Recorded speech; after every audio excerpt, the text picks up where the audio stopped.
to that natural way of moving. Now, what I find interesting when we start to talk about the brain and how it learns is that it we have these original effortless patterns in our brain. They're just so reseated into our background because we've been trained so much to do that. So, in a sense, we're saying open up that training process. Start to find variations in different strategies and open up the muscular effort that you think you need and find out how much you actually do need. That doesn't mean we take the muscles out of strength. It means we take the effort that in using the muscles, we learn to distribute the effort so that mechanically you are much more efficient.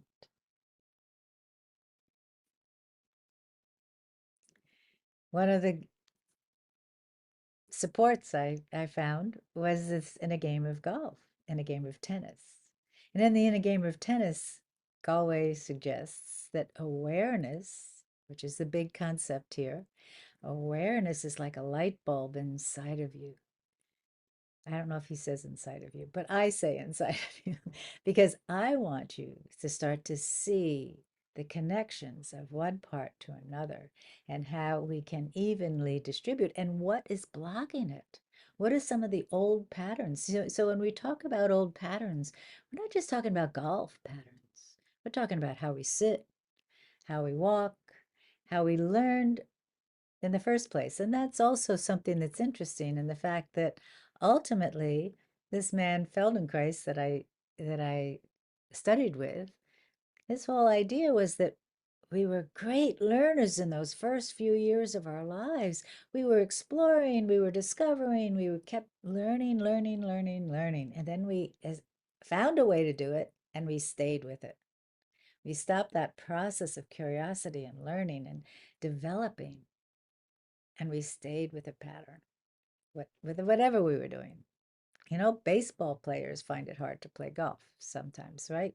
Because their pattern of swinging is totally different.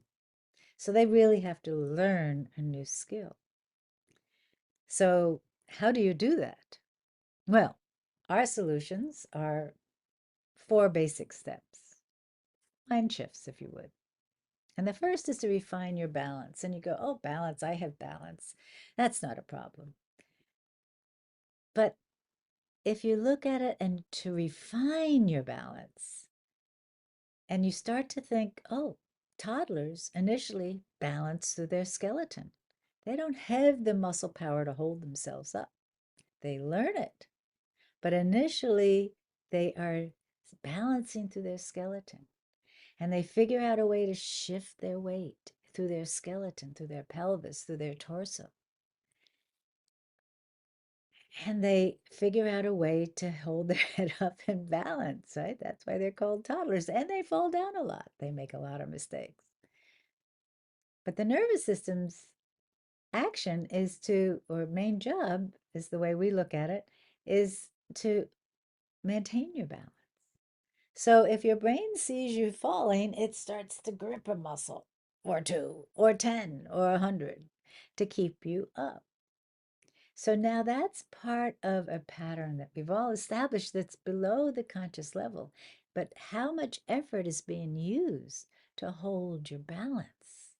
And if there's too much effort holding your balance, muscular effort holding your balance, then the the crime or the issue is the fact that, uh-oh, you don't have enough, it's interfering with the power you could be using to swing the club.